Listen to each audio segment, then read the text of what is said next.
for the fans. The glory for the pinstripes. The next decade of Yankees baseball could be decided this week. A franchise-altering trade is on the table, and the price involves our top prospects. Before this news breaks everywhere, you need to understand what's truly at stake. Subscribe now so you don't miss the full breakdown. Alright, Yanks Nation, welcome back to the channel. Today I gotta talk about something that's boiling behind the scenes in the Bronx, something that could define our future for the next 5, even 10 years. I've been getting a ton of messages, a lot of questions, and my sources inside the organization are confirming the noise is for real. We're talking about a seismic move, one of those trades that makes the entire baseball world stop. I'm talking about Paul Skeens. Yeah, the phenom from the Pittsburgh Pirates, the kid with a cannon for an arm, a generational talent who's been dominating the National League since he came up. The report making the rounds, and I can confirm it was discussed at the highest levels of our front office, is that the Yankees, our New York Yankees, made a heavy push to bring him to the Bronx. And when I say heavy, I mean the kind of offer that makes you swallow hard. We reportedly put 2 of our crown jewels from the farm system on the table. Shortstop George Lombard Jr. and outfielder Spencer Jones. Just think about that for a second. 2 of our top 5 prospects, 2 guys who represent the future, the next wave of homegrown talent that's supposed to carry this team for the next decade. That's the magnitude of the conversation we're having here. Now I get the impulse. I absolutely get it. You see an arm like Skeens throwing over 100 miles per hour with filthy stuff, and you start to dream. You picture him in pinstripes under the bright lights of Yankee Stadium in October, just mowing down hitters in a World Series. It's a powerful vision. And let's not kid ourselves, our starting rotation went through a trial by fire this 2025 season. Losing Gerrit Cole, our ace, our rock, to Tommy John surgery was a devastating blow. And as if that wasn't enough, a short time later we lost Clark Schmidt to the exact same procedure. It was like taking 2 straight shots to the chin. The rotation, which was supposed to be our biggest strength, suddenly became a massive question mark. There was a moment right around June and July when the panic started to set in. It felt like the ship was taking on water and we didn't have enough lifeboats. So in that context, the idea of bringing in a monster like Paul Skeens seems like the ultimate solution, the silver bullet that solves all our problems. It would be a statement to the rest of the league. The evil empire is back and we ain't messing around. But this is where I'm asking you, the smartest fan base in baseball, to take a deep breath and look at this with a clear head, not just with your heart. This is precisely where the narrative needs to shift. Yeah, the temptation is massive, but trading for Skeens right now would be a monumental strategic mistake. Why? Let's start with the obvious. Our rotation, despite those hits, is no longer a 5-alarm fire. The emergence of the rookie Cam Schlittler has been nothing short of a revelation, a godsend straight from Scranton. This kid came up and didn't just tread water, he thrived. He gave us quality innings, he stabilized the rotation, and he showed the poise of a veteran on the mound. He was the piece that stopped the bleeding. With his performance coupled with the rest of our arms, we've gotten back on track. We are solidly in the American League wildcard hunt. We're not desperate, and more importantly, Gerrit Cole and Clark Schmidt are coming back next season. In 2026, our rotation of Cole, Schmidt, Rodon Nestor, and maybe Schlittler himself already looks formidable. Where does Skeens fit? He'd be a luxury, no doubt, but a luxury that would cost us the future of our offense and our infield. On top of that, the front office already made the smart moves to plug the more immediate holes. We needed bullpen help, and while the new arms are still settling in, an effort was made to add depth.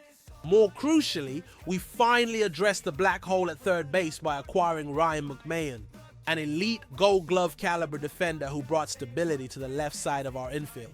That was a surgical move, one that solved an immediate need without selling the farm. And that brings me to the real problem with the 2025 Yankees, and it ain't the starting pitching. Our biggest issues, the things that have held us back from competing for the top of the division, are a chronic inability to get runners on base and defense that has at times been just plain sloppy. Our offense has been inconsistent, far too reliant on the home run. How many games have we lost 1-0 or 2-1 with our pitchers throwing gems and the offense being a no-show?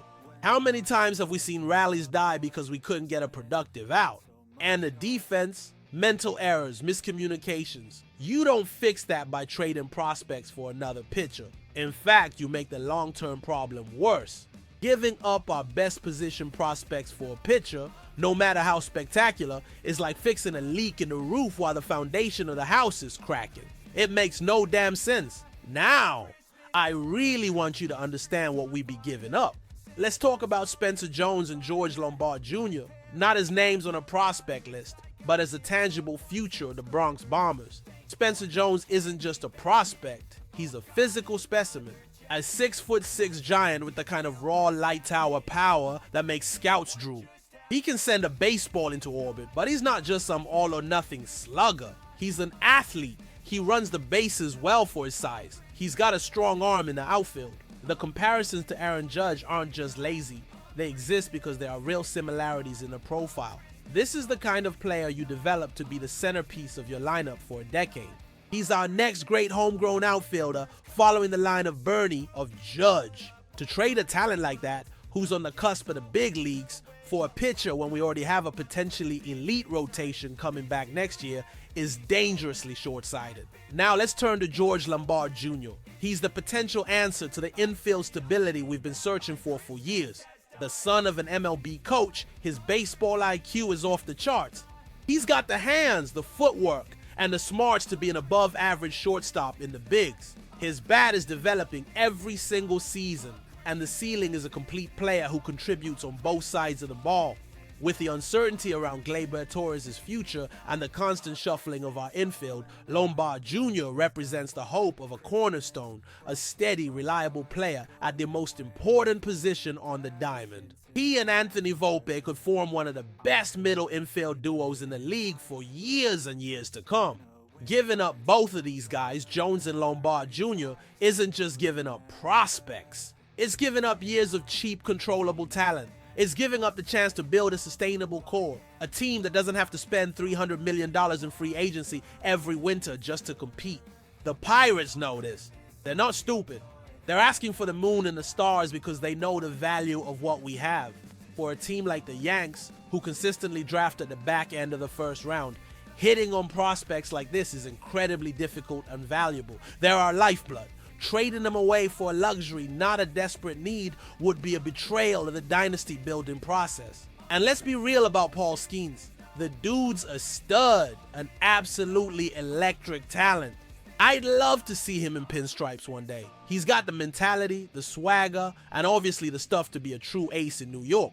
This isn't about his talent, it's about the timing and the cost. Skeens is under the Pittsburgh Pirates' control until after the 2029 season. He's not going anywhere anytime soon.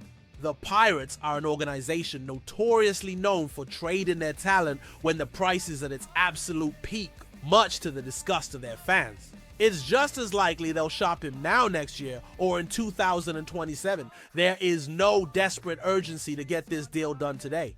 Why pay the absolute highest possible price, a price that guts our future offense, to solve a problem that realistically will be solved internally in 6 months when Cole and Schmidt return? The Yankees can and should play the long game here.